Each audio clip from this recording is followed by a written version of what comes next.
Welcome everyone to the Vol Performance online workshop series. Really excited to bring 4 fantastic practitioners to the online workshop series this evening. For those of you who haven't been involved in the Vol Performance online workshop series, the goal of this series has been to facilitate creative discussions that enable practitioners to share best practices and experiences around high performance sport and sports medicine. The workshop series has looked to feature some of the world's foremost experts in both performance and rehabilitation to provide informative strategies and best evidence-based practices to build performance and resilience in athletes. Some of the previous content that we've released has been around different performance strategies and return to performance protocols around the COVID and lockdown series, but also we've had some previous series around leadership and other performance metrics. So if you haven't seen any of those contents, you can follow the link at the bottom of the screen there for all of our on-demand presentations, which you can view after they've been released. As I mentioned today, we're really fortunate to have 4 fantastic practitioners working out of IRFU, and are really excited to have the opportunity to let them share their insights around protecting the health and performance of elite rugby players from their perspective and how they are assessing it from an IRFU perspective, but then also what they've learnt throughout this journey. So I'm going to just pass on to Nicol now to introduce each of the panelists, and really looking forward to this discussion. Thanks, Alwyn. It's on behalf of us, the 4 of us. Appreciate the invitation, and we really look forward to kind of sharing some of the practices and the principles we've employed here at the IRFU.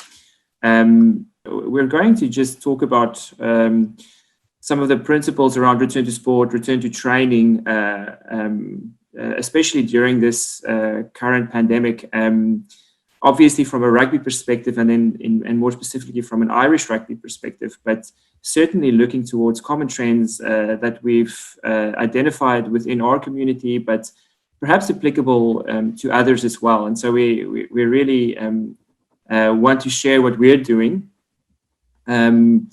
I think first off, just to acknowledge that we are in an unprecedented world event, and from the IRFU and from all of us, our condolences to everybody that's been influenced by this tragedy across the world. We know that it's been a severe event for a lot of people, and it's going to affect the way we approach things. And we are definitely looking forward to a new way of working in the future. So we're all very aware that things will change after this, and so we just want to acknowledge that. And also here in Ireland, the enormous efforts that's been done from the government side and all the different health authorities.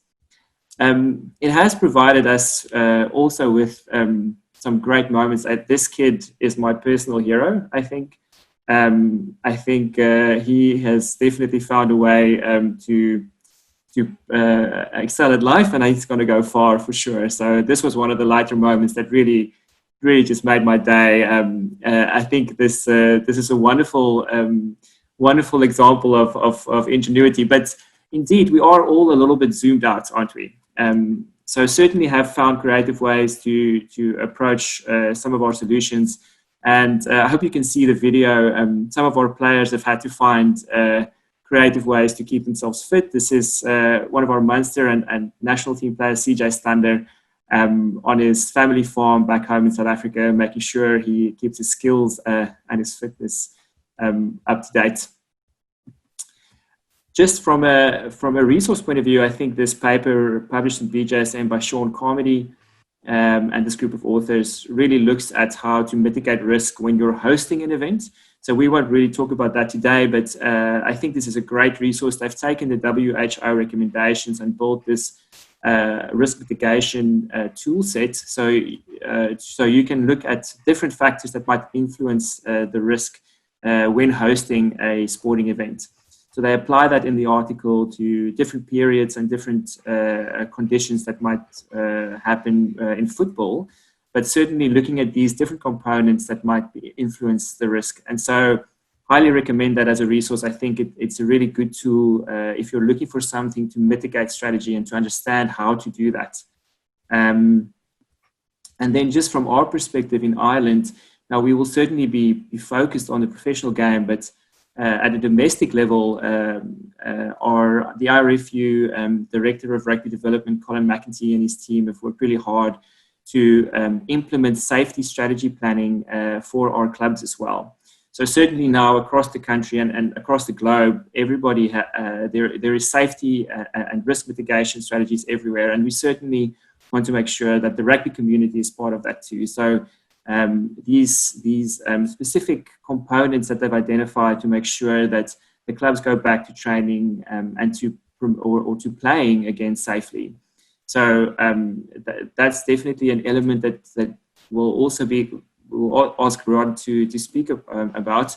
But in the professional game, I think just to acknowledge also our global sporting governing body, World Rugby, that have acted swiftly and produced return to play guidelines, and also in the player welfare section, and you can find this on their website, a course that you can do, return to play awareness for coaches and players and also for administrators. So a wonderful resource to make sure you're aware of the different factors that influence player safety and risk mitigation around the COVID-19 situation. So I think a really important acknowledgement of the Chief Medical Officer, Dr. Einar Falvey, and his team that have really worked hard to make sure that they've also played a role in how we approach risk mitigation. And then Keith Stokes and the team at Bath and this group of authors have produced a really good paper looking at the different components when we return to play, especially for collision sports. And of course, that's what we're interested in. And in the paper, they identify these key considerations. So I'm just quickly going to go through them from a risk point of view, perhaps. But certainly, these elements are important to consider when you're planning your return to play strategies. So physical qualities, of course, what the players have been doing while they've been in lockdown or with restricted access, and being able to keep as much of the exposure going throughout the period.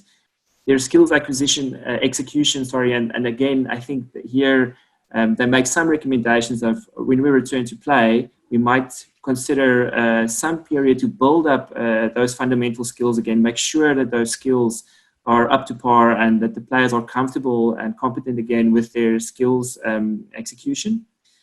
Psychological well-being, we'll touch on that a little bit later, but certainly making sure that we address some of those components for the players. Nutrition, Ruth Wood-Martin, the head of nutrition at the IRFU, have done a lot of hard work to make sure that we might consider the different energy expenditures that the player will now be exposed to when they return to playing, and with different training strategies that we might employ to get them ready for rugby again. And then from an injury risk management point of view, we certainly are looking at the typical risk management strategies we would normally employ. But in particular, the amount of training load that players can be exposed to that will mitigate to some degree their risk of injury. And then, of course, I think as with every team, there are individuals with certain little blind spots that as you go back to play, you definitely want to make sure that they're addressed again. If it's strength or plyometrics, if it's speed or power, making sure that players are focused on those little things, little nudges that will give them some protection from injury. And then, of course, suspected case management and the appropriate management of players who might be exposed, who are diagnosed with COVID-19, the right amount of isolation, 7 days pre and post, as the WHO have recommended. Certainly, all those components of case management when there's a COVID-19 suspicion, making sure we protect both that player and the other players in the team. So I highly recommend this paper. It's free online, and it's a really good resource to go and look at these different components. But for our discussion today, I think some of the really interesting questions for me that have come out of this is kind of summarized in this three.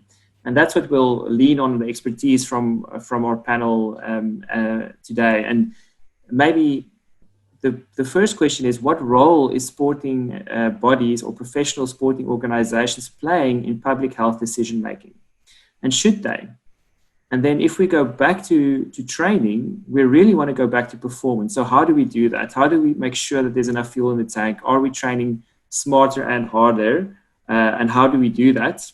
And then how has player management been influenced in terms of injury and player care been affected by our limited resources and the different way in which we're engaging with players, and also how the staff have to manage that expectation. So I think these three questions is what we'll focus on here now. So we'll introduce our panel now, and we'll start with Dr. Rod Mcloughlin, who's the medical director at the IRFU. Rod has a wealth of experience in both sports and exercise medicine, having previously also served as the Irish medical officer with the Irish Olympic program. So Rod, if we start with you and kind of think about the role that the IRFU, but then sporting bodies are playing in the broader questions that's being asked of public health in terms of the COVID-19 pandemic and how we return to sports.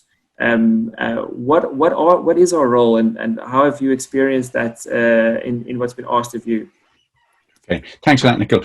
I suppose when we look at what is essentially, what is a global pandemic that has essentially affected most parts of our life, you then see, and it highlights the importance of exercise as a part of our life for a number of reasons. Obviously, we're all aware of the health promotion, the mental health part of it, but we've also seen the value of exercise as an entertainment for people, and it's something that people are missing hugely.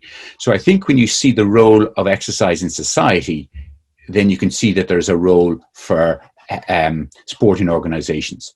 I think the other thing is in the setting of a global pandemic, sporting organizations have a duty of care, obviously within the domestic game to their players, more directly in the professional game to their employees, and then obviously to the spectators that come and see those games. And the third thing I think to consider is that within sporting bodies, and particularly professional sporting bodies, there's actually a wealth of very good medical knowledge, and that knowledge is obviously has an expertise around health and activity. So the other thing is when you look at something like rugby, the IRFU is a sporting organization that sits within a global body within a global pandemic. So that also gives us, through our sporting connections, an ability to understand what's happening worldwide, to learn from other experiences in other countries who are at different stages in the pandemic. Some of them are ahead of us, and we can all learn from one another. But I think the important thing is in terms of what is the role of a sporting body, at all times we are following the government public health guidance. So I think it's like everything, it's stay in your lane. It's understanding the expertise. So the government bring their public health expertise, and we bring our sporting expertise.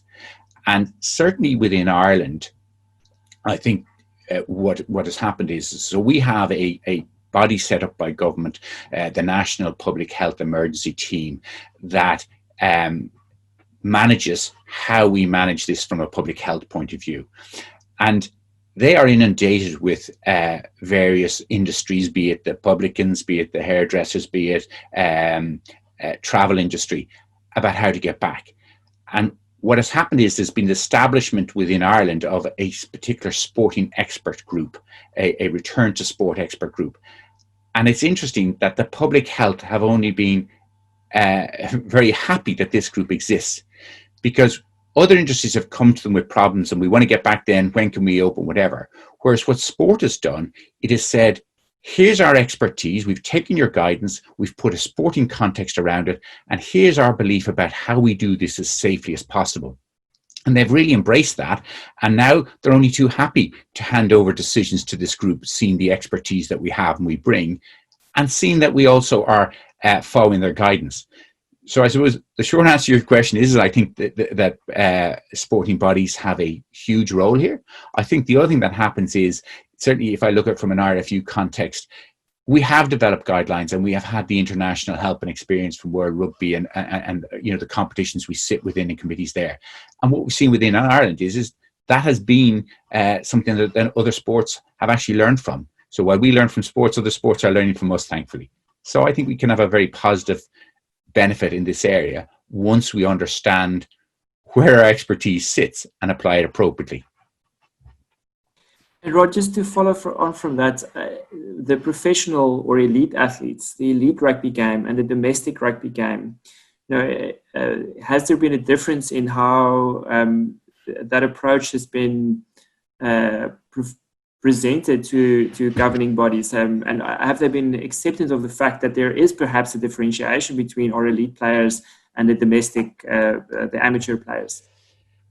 Okay, the first thing to say is yes, there's been an acceptance that there's a differentiation between them. The other thing to say is the principles of what you apply are no different. It is the ability with which you can apply them is the difference. So in the elite game, we have a very controlled environment that we can control in many ways. So the principles of good hand hygiene, cough etiquette, cough and sneeze etiquette, social distancing, avoiding touching your place. They're the principles that apply across both domestic and professional games.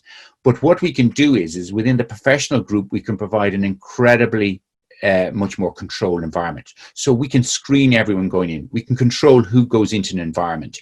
We can manage them much more closely. But it's the same principles you're applying. And once they're in there, we can manage what they do. So there is a difference because of the control you can put around it. And what that enables you to do is when governments see the confidence with which you are the ability you have to do that and have a confidence in you, what our government has allowed us to do is to bring elite sport back on a quicker pathway than the non-elite sport. So there is that difference. I suppose the other difference as well is it's also the idea that, and we've sort of, various sports have put this to government, is the idea that this is a pilot. So if we can get people back safely within a controlled environment, that's nearly like used as the first stepping stone to allow other, it happen at other levels. I think the other thing is a role that elite sport has is elite sports players are huge influencers. So it is also that these people, the elite players, can be used as models for others to follow. So yes, even they do social distancing. I think they say, don't they? Look at every disaster and try and take something positive out of it. For many years within the IRFU, we've tried to push good hand hygiene and cough etiquette.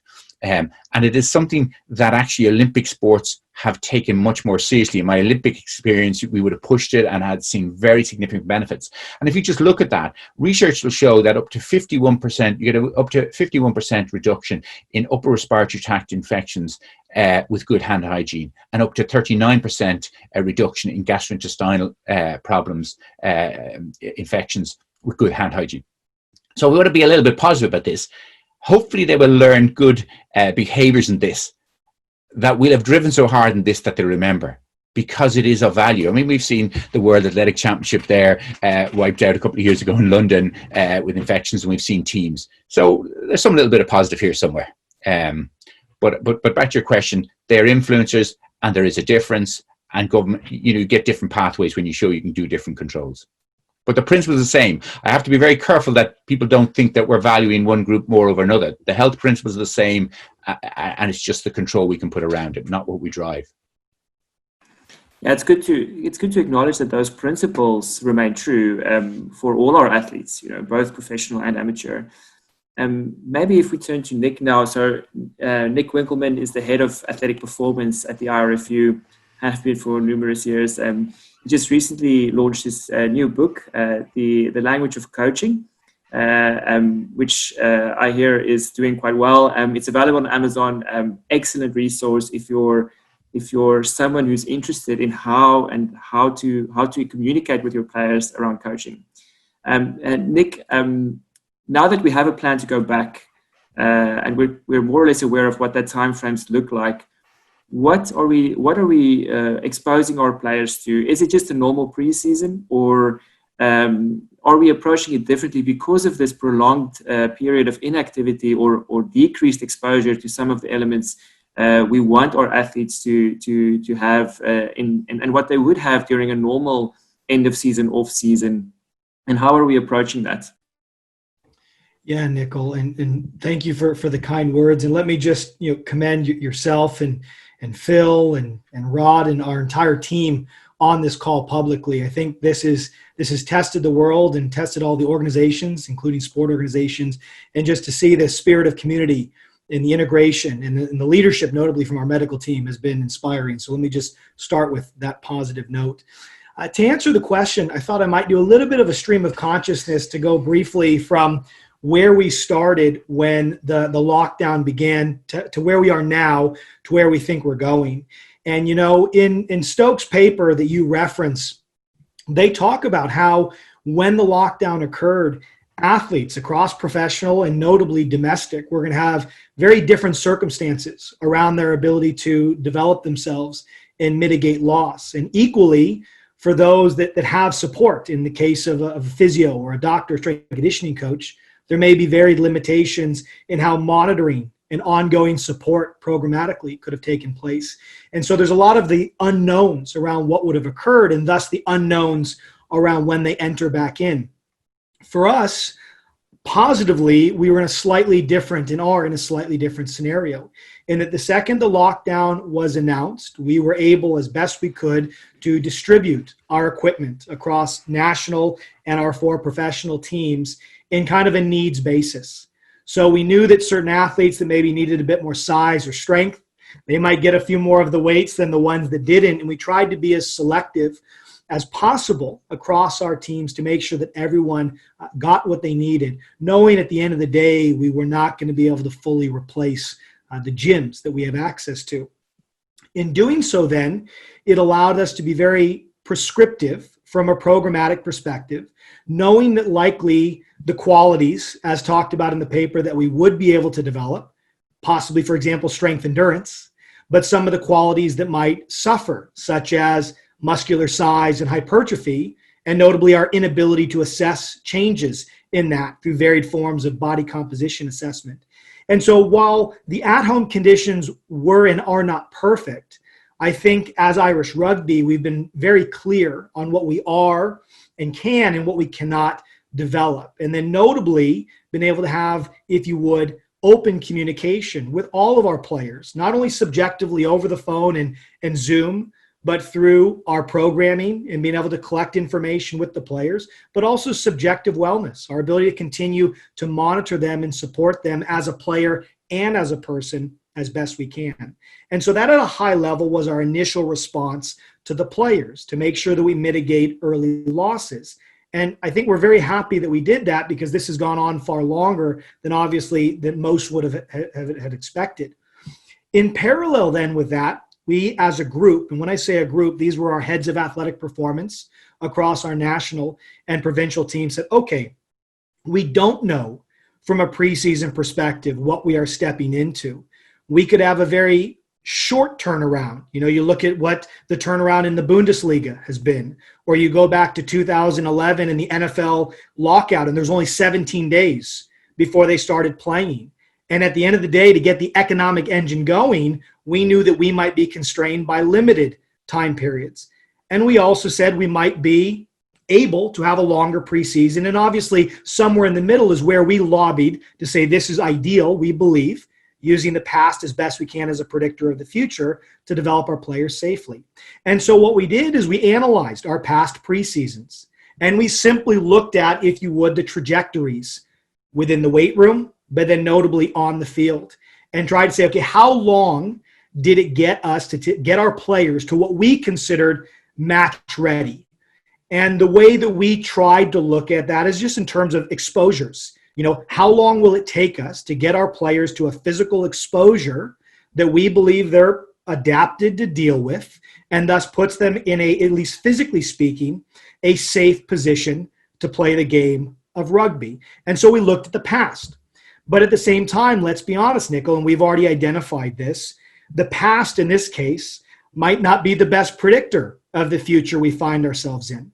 We're looking at probably the longest extended period of at-home training with varied conditions across players. We know that the return conditions, unlike the example of the NFL lockout, is not everyone coming back 15v15 playing, but with social distancing and a number of other critical effects to keep people safe. And as has been alluded to, there's both the psychological effect that players have been dealing with currently and the psychological effects of that going back into the preseason and the stress that that might put on everything. And so I want to be very clear that we do not know what we don't know. And we're having to use good sound logic, science, and the past as a prediction as best we can of the future. And so as we looked back at those time periods and what we did, we then finally got the news, and more or less I think we're quite clear that we're not going to only have 17 days to prepare our players. It's looking like, insofar as a length of time, something more akin to the 6 to 8 weeks we're used to, but obviously with high levels of constraints. So again, as Stokes calls out in the paper, it's the last line in the abstract, it is going to be critical, as you do with any preseason, to have a very clear intake of players. And so across all of our teams, we've aligned on what the key measures will be to assess strength qualities, physical fitness, and everything else that goes into creating an appropriate program. And from that data, as we do in strength and conditioning, we'll work with our medical colleagues and rugby colleagues to make sure that we build out a progressive plan. However, to support that process, we have taken what we've done in the past and we've asked our teams to project out over 6 to 8 weeks what they do believe the volume loads will be. And working credit with our data scientist, Andy Whale, we've been able just to put a little bit of a periodization narrative to help the teams understand, okay, if we execute this plan as is, this is what the trajectories look like. Here's where our peaks and valleys will exist. But notably, here's what our exposure rates will be in the lead up to competition. Do we feel that that is, one, a safe trajectory to get there, but a place from, to your point or question, Nicol, do we feel that that represents the performance as best we can to put our players in a safe position to play? And so that's the exercise we're going through now.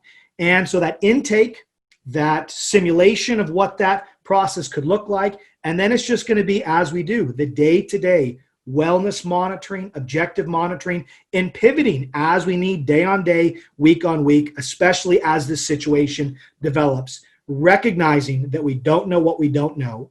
We have to have a wide spectrum of contingencies and be prepared to adapt. Nick, that just makes a lot of sense, I have to say. I have a question though.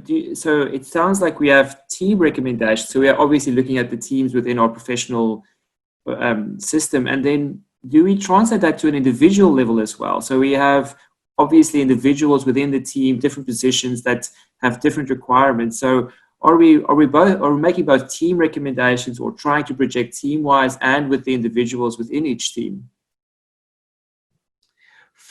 From an Irish rugby perspective, what we are trying to do is one, let me peel back a little bit behind the curtain for everyone. Every fortnight, and for any of my American colleagues, that's every 2 weeks, we are meeting with our heads of athletic performance. So that means that's every head of our professional teams and our national teams. So this group is meeting every 2 weeks, and I'm meeting with them as individuals weekly. And so what that's allowing us to do is to make sure that, to your point, Nicol, at a team level, everyone is operating within, let's say, a bandwidth.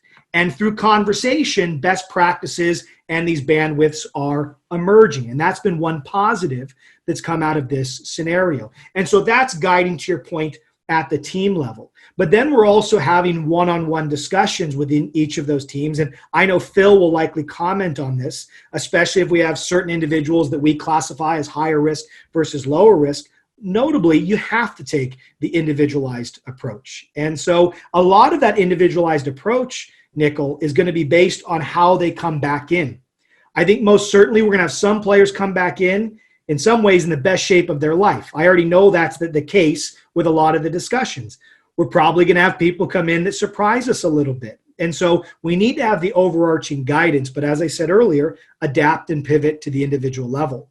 The added piece is once we understand the international competition And when these 4 teams are going to have to combine once again to put on the green jersey and be one, that's also underpinning this approach to make sure that when that happens, we don't have any one team above or below the others, that while there's individuality, when they need to come together, there's at least continuity and commonality in their physical readiness to do so.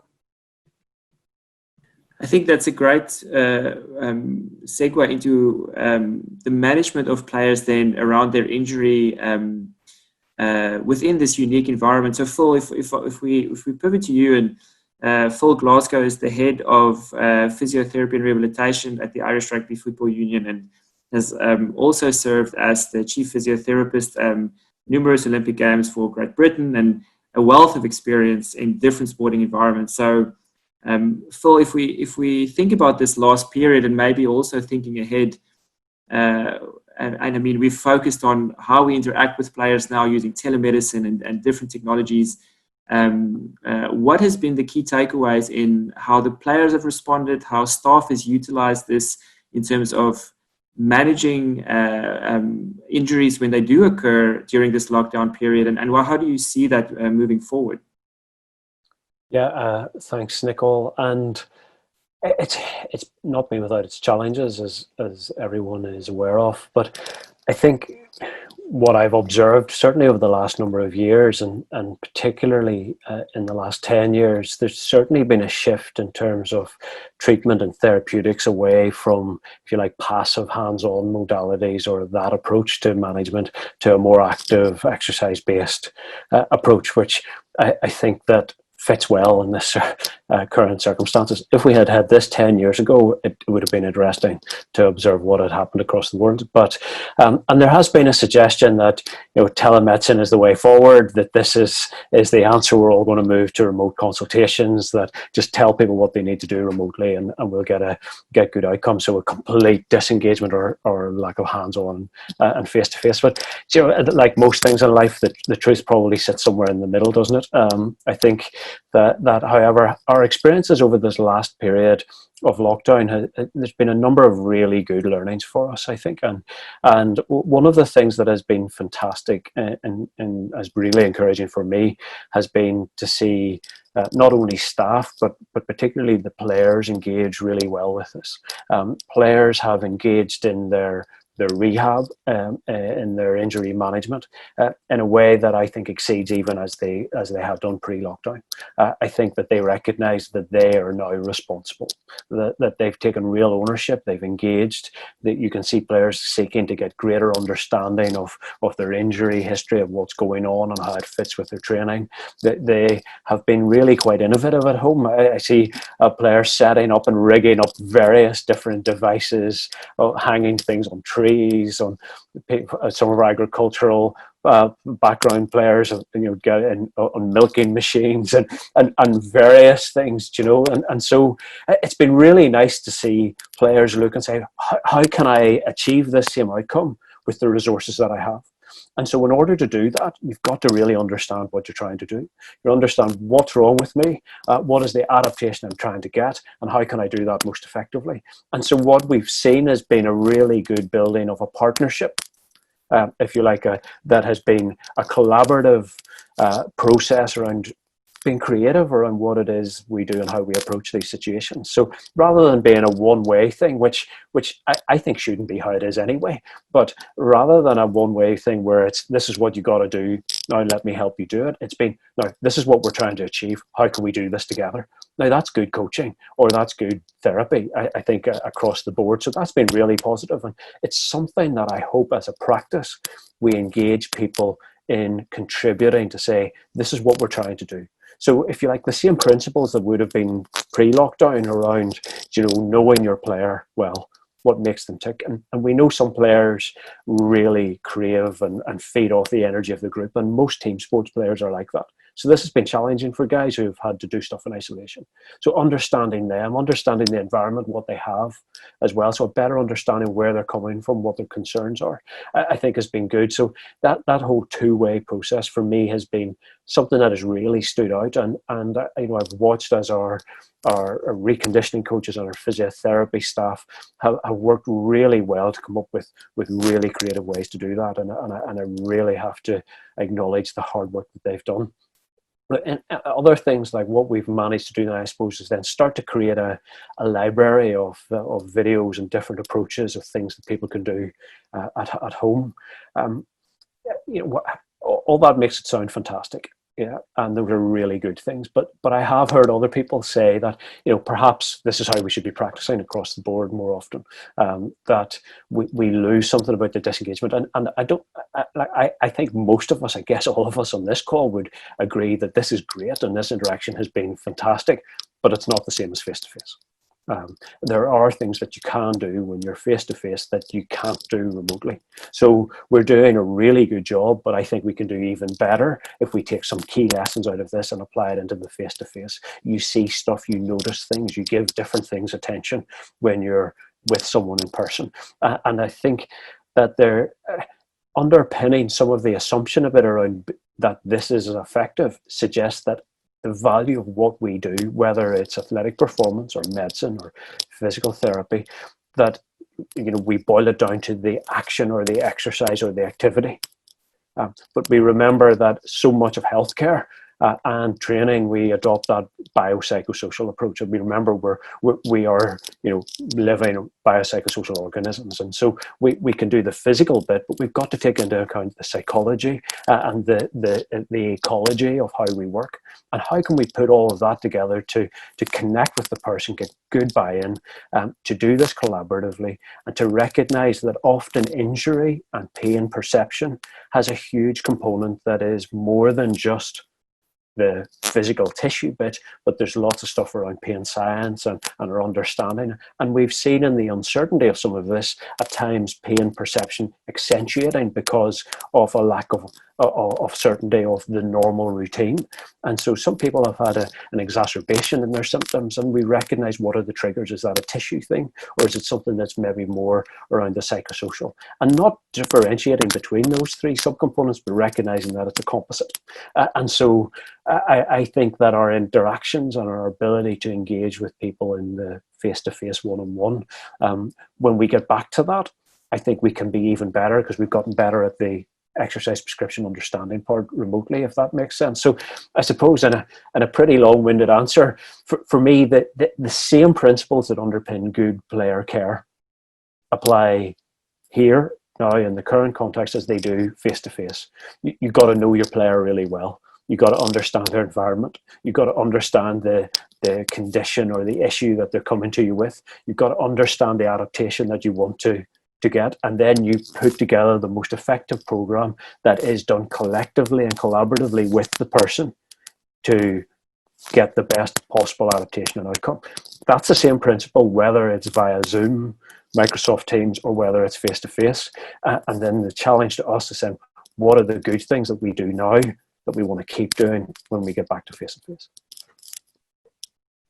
I wonder, Nick, can I bring you just quickly in there? Because I think, Phil, that's we want to take the best of what we've learned here for sure, and then we probably value some of the face-to-face interactions and the things we can only do face-to-face even more now. And so, Nick, I know you address some of this in your book. I mean, the communication, queuing of players. Do you think is there stuff we can't do online, as Phil just said? You know, also from your experience, that we really need to be face-to-face. We need to be in close proximity with our players to be able to drive some of those coaching elements, those training principles. Yeah, most certainly. And the first thing I would say, to piggyback off of Phil's tilt towards the positive, which I agree, is what I think Zoom has shown us is that, wow, active listening is active. It takes energy. It takes effort. I think one of the reasons that we are so tired by the end of the day with all the Zoom is because when you're in this kind of medium and the face is right in front of you and there's a real person on the other side of the screen, you have to invest a lot more. And there's a little bit of social pressure to do that, arguably, but in accepting that social pressure and being more engaged with the person on the other side of the screen, I do believe we have become alerted to the importance of active listening and possibly how diffuse our listening and our attention can be at times when we are face to face. So let me start there. I think that's a positive from this scenario that hopefully people have, if not yet, can identify and bring back. Most certainly, when you look at individuals from a learning preference perspective, we have some individuals that are going to respond far better to something visual, something possibly tactile, and then others like the verbal. And so to equip ourselves as coaches, whether it be in a medical context in rehab or be on an athletic performance context, we like to have the ability to leverage all the tools in our toolbox. And so again, this medium affords itself primarily to the spoken word, unless you're prepared to demonstrate videos. And so it's harder to pivot. So just like the active listening, it's probably forced people to become better communicators, or at the very least identify the importance of their communication. At the same time, that is in no way meant to undervalue what we gain by being face-to-face, which is the visual demonstration, the kinesthetic, the tactile. And these are all, if we just zoom into the specific, let's say, craft of coaching, that we will gain back and most certainly appreciate and benefit from when we return. Nick, can I maybe say something there? Yeah. I think it's interesting, and we actually don't know what we succeeded in because we haven't seen our players come back. So I think we'll better answer this question when we actually can better assess the condition that the players will come back in. And I'm not trying to be negative. I'm just trying to say we're making comments when we actually don't know what condition these players will come back in. Sorry, we have some idea. I think the other thing is when you're talking about if we work from the field backwards, you know, the famous thing, oh, you work from the field backwards. We have forced on them an environment in which they've had to social distance. So there's only so much preparation you can do with somebody for what essentially becomes a team contact game. So that's the other thing. That's the other side of it. And I don't mean that to negate anything we've done. I mean, we can only take it so far when we are working in this environment, in this way, in terms of the end product of what we want to do, and that's play a team contact game. 100%. And I think that's why we, most certainly, as we've discussed, the importance of the intake and the assessment upon return and the ongoing monitoring and management to, as we said, adapt and pivot as we go. 100%, Rod. Sure.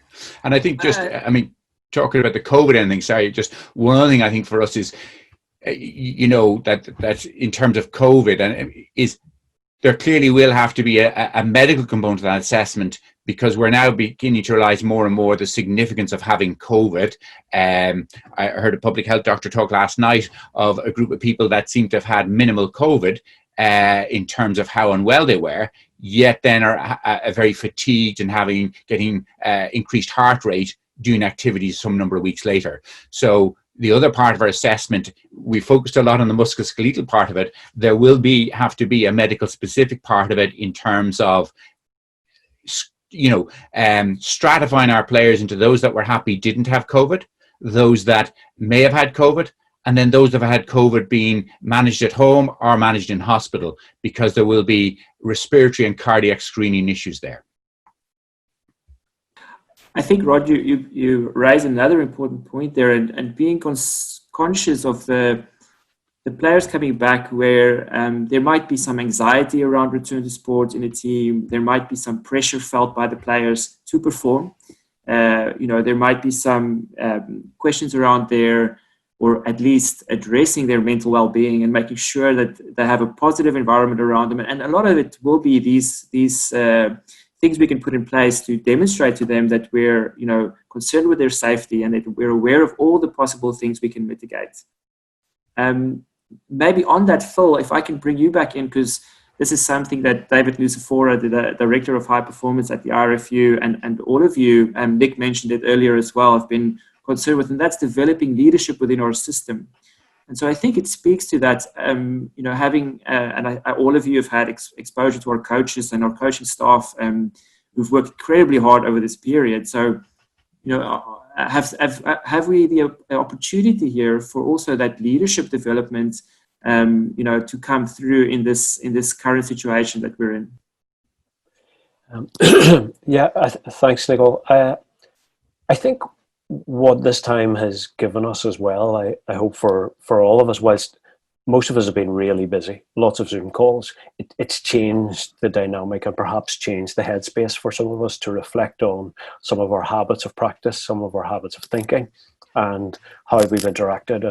And I certainly think there's an opportunity for us to assess a lot of our activity and to look and make sure that there's not just a lot of busyness, but there's really effective, efficient action that is tied to the outcome, as Rod says, working from the field back. I absolutely think there's an opportunity there.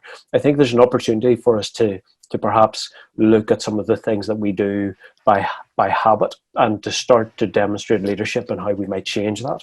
And I think the idea that leadership is something that we value within the IRFU, but there is the opportunity, if you like, for whatever role you have, whether that is something that has a leadership title or whether that is a role within a broader team, there's an opportunity for people to step up and to be leaders, for players to lead each other, for individual members of staff to help to lead players through and to lead each other. And for me, part of that is, a very simple thing with leadership is, as John Maxwell says, leadership is, bottom line, is influence, nothing less, nothing more. And so can we have a positive influence in our environment? Can we have positive influence on others to move towards an agreed purpose and goal that we've all coalesced around? And I think there's something that the discussions that I know have been happening across the IRFU, I know we've been having across the system, but in each of the individual teams, lots of discussions. The guys are saying, where are we going next? Where do we want to get to? And then to develop that roadmap. And we've been various roadmaps over the last weeks, or roadmap to return to sport, but there's also roadmaps of where does the team want to go to over the next 2 years? What is it we want to achieve? And I really think there's a challenge to us as well as an opportunity that we then need to step up and step into that space that's been created by COVID, because I, for one, think that if we just revert to as things were before, then that's not necessarily a symbol of good growth. We want to say, what are the good things for this? What do we want to keep doing? What do we want to stop doing? And what are the things we need to get better at doing as we move out of lockdown and into some degree of normal interaction again? And I think as we recognize those, the challenge is for us to step up and to show that leadership. I get quite a long-winded answer, but for me, there's been 4 really important guiding principles around how to, if you like, thrive during this period, but that we can as we move forward. And and the first one is that to make sure that we have some sense of structure around what we're doing. The lockdown has taken away structure, but actually, can we give structure to help people to step forward and to grow? Then to give people the opportunity to have control as well, to have control over the outcome of what I do. Can I have control to make decisions? Then can I do stuff that there's competence? So I do stuff that I'm good at and work to my strengths. And then the other thing then, I suppose, is about having connection. And that's the thing we've really missed in this. So how do we connect? How do we work collaboratively with people? How do we connect on the team? How do we connect as an interdisciplinary team? And so for me, that control, connection, competence and structure, those are the things that we got to put in place now, but as we move forward can help us really demonstrate good leadership, and without those it becomes pretty tricky. And Nicol, if I could maybe come in on that, for me, the single, if I were to pick out one thing that I think COVID has challenged us around and given us a big learning, and it's touched on what Phil says, it's actually dealing with the unknown. It is actually managing without the first 2 things that Phil talked about, the structure and where do I want to be. In every other phase that we've ever done with everything, we've broadly known there's going to be matches. This is what I'm aiming for. We've never had a period of such lack of understanding, maybe the wrong word, lack of knowing where we're going to be in 4 weeks, 6 weeks. I mean, Nick said at the beginning, we didn't even know how long this lockdown was. Was it going to be 5 days, 17 days like in the NFL, or now we're 10, 12 weeks later? I think that's been a huge learning for us in terms of our staff and both ways.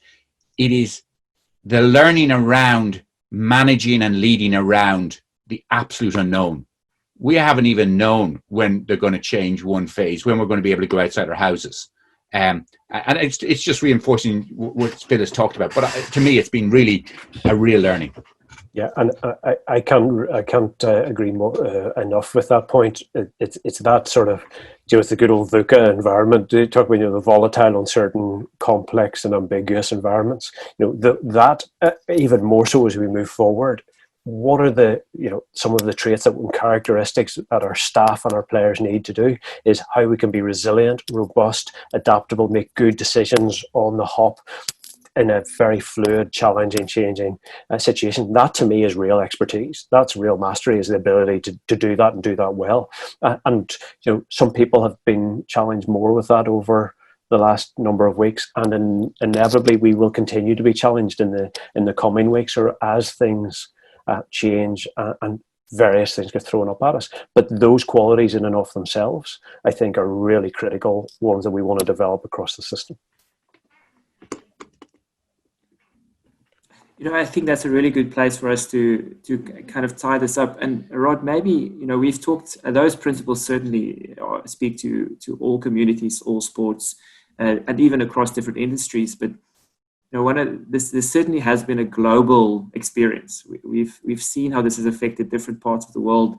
It's a global pandemic. We've never seen such unity across the world. And so from that perspective, certainly there seems to have been, at a global level across the world, and rugby, I would venture to say, has been a good example where we've really shared what we're learning, how we're experiencing, and our resources. So do you think that's the case? Have we now reached a point where we really are recognizing that we should be working together? Absolutely. I mean, I think two things. Rugby is global, so it means that for us to get back and playing significant rugby at an international level, and I don't have to say international, at a competition level, so the Pro 14 is South Africa, Ireland, Ireland, Scotland, Wales, and Italy. So because it's been a global pandemic, for us to get our game back, we need to be aware and have an understanding and helpful in what's happening in other countries. It's not good enough that New Zealand now is in the great position it's in. It's great, but for rugby to get up, we need more than that. So you're absolutely right. The global reach of rugby has been huge. The other thing is the learnings have been, so we have regular meetings as a group of CMOs under the auspices of World Rugby. They bring us together. It's great. So there's been huge information sharing. I meet weekly with my colleague, my equivalent in England, Wales, and Scotland. So it has brought us together, and we're probably sharing better than we ever did, though that has always improved over my time. I think the other thing is to bring us back full circle. It is also that sharing and that understanding what happened worldwide that we've brought back that has impressed our government. Then, because we're not just saying this is our thoughts. Well, actually, this is the thoughts of the collective rugby community, our sporting community, because we're not that insular. We watch other sports and they watch us, and that's been hugely helpful to us to influence government, because they see the expertise, they see it's international, and they see it has significant thought put behind it and expertise behind it. Yeah, I think it's like, we look at the negative in things very often, but there are some positives. And as Phil says, we need to take these ones forward. And our ability to influence how we've worked together as a global group, some of even the basic learnings about hygiene, they're all things that I think will be to our benefit.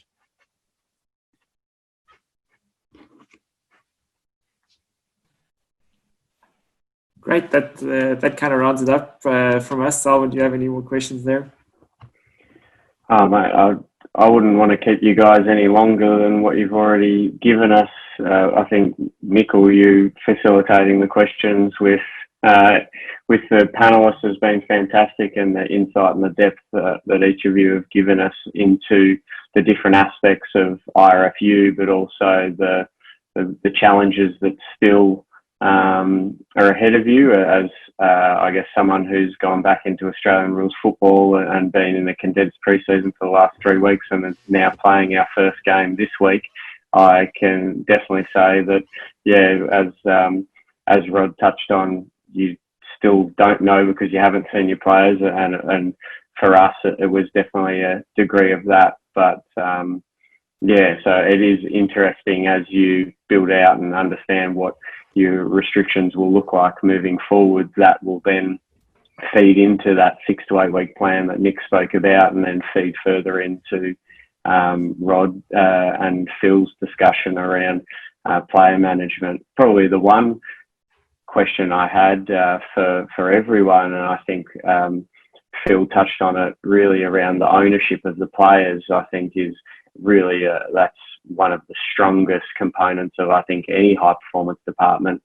The risk that we have in high performance is that us as staff want to then be validated once we're back in front of the playing group. So I put it to all of you, how do you, I guess, continue to drive that ownership and autonomy while also building confidence in your staff to feel like they can play their role again without taking away that ownership component?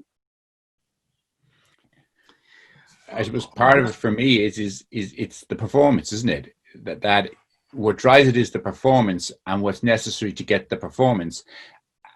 And if you link it to what you're trying to achieve to get the performance and focus on that rather than necessarily Rod's ownership to deliver that you know, I don't know if that's unique to going back after COVID. I think that's always a challenge. And maybe COVID will give us the learning that, you know what, they managed a little bit, you know, they managed better than we thought they would on their own. But I think that's always a challenge about, sorry if I picked your question up right, about how much of this is about me and how much is about the player, and how much do I want to be important to the player, when actually it shouldn't. It should be, I'm important to the performance, and the performance the end thing, and I enable the player to deliver the performance, not it's about me. So I don't know, so that changes with us going back. It may be that COVID has given us the time to step back and maybe think we can look at it differently, and we don't need to be as close, or maybe we're not as important as we think. And I don't mean that dismissively. I don't know. They're just my thoughts. I think to jump in on Rod's point, which I completely agree with, the North Star needs to be performance, but obviously the path for each individual to achieve their performance in the spirit of the team might be slightly different. And so I think what this time has done in both directions is probably affirm to the player what they can and should own on their own, but also affirm to the player possibly where their coach is really valuable. And now they'll come to appreciate the pieces that they need to own as well as the coach, but then vice versa, to Rod's point. Hopefully the coaches has realized, wow, the players can do that successfully on their own, and I should empower them to do so to speak, get out of their way so they can step into the space, as Phil eloquently said.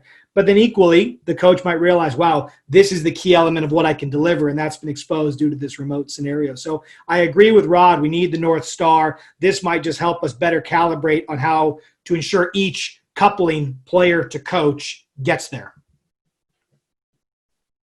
Yeah, and you know, I couldn't agree more with both what Rod and Nick have said on that. And I think from a real practical perspective, then how do you do that is the question, isn't it? At a principal level, because it's really easy when we go back just to slip into old habits again, and you know, Rod alluded to that, and that's where I think it's really important to take time to consciously name the lessons that we've learned during this time, for ourselves and with the players, and to hold those learnings up, if you like, and so that we're aware of them, and we recognize that, you know, there was great ownership here. You were really well engaged. You were did you see how we worked together on this? You know, and I now recognize that this is where I feel I can add greatest value, and these are the areas where you are clearly responsible for yourself, and I maybe got that wrong in the past. So actually naming that, having those conversations with our athletes, having the conversation with our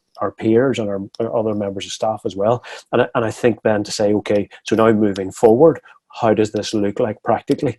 Because it would be very easy just to fall into old habits again, and take our eye off that. So I think it's really important. There's some really critical conversations between staff and with players that need to happen over the coming weeks. Yeah, no, that's going to probably feed strongly into the discussion around leadership that you previously spoke about, and what that looks like once you are all back together in some form of most likely restricted scenario, because the one thing as well that is going to be different is we as performance staff, medical staff, love to be really well planned and have lots of structure. But from my experience over the last 4 weeks is that, you need to be able to adapt quickly because every day is changing, and it's definitely in our environment, the restrictions around what we're able to do with our players, how many we can train, when they can train, is still ongoing, and we don't know how long that will last for. So as a staff, where you usually like to have a nice pre-planned, structured team training and strength and power, the principles remain there, but the ability to make those decisions and how you need to refine, adapt, and make sure that you're just taking the low-hanging fruit, and if you need to push some other stuff to the side, you do that.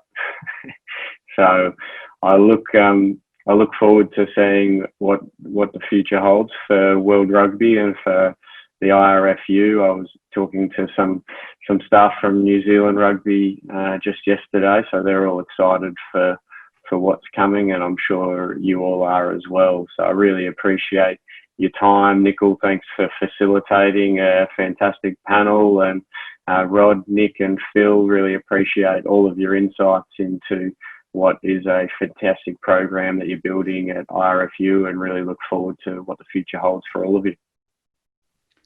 Thanks, Alan. Thanks, Alan. I really enjoyed it. Thank you. Thank you, Solomon. And maybe just the final comment from us, and I'll speak for everyone. The IRFU is an organisation made up of a lot of really unique and talented individuals. And so we just acknowledge everybody that has contributed at every level of the organisation towards player welfare during this time. It's a team effort at every level. So we're really thankful for everyone and the part they're playing in making our players feel safe and getting them back on the pitch. Perfect. Well,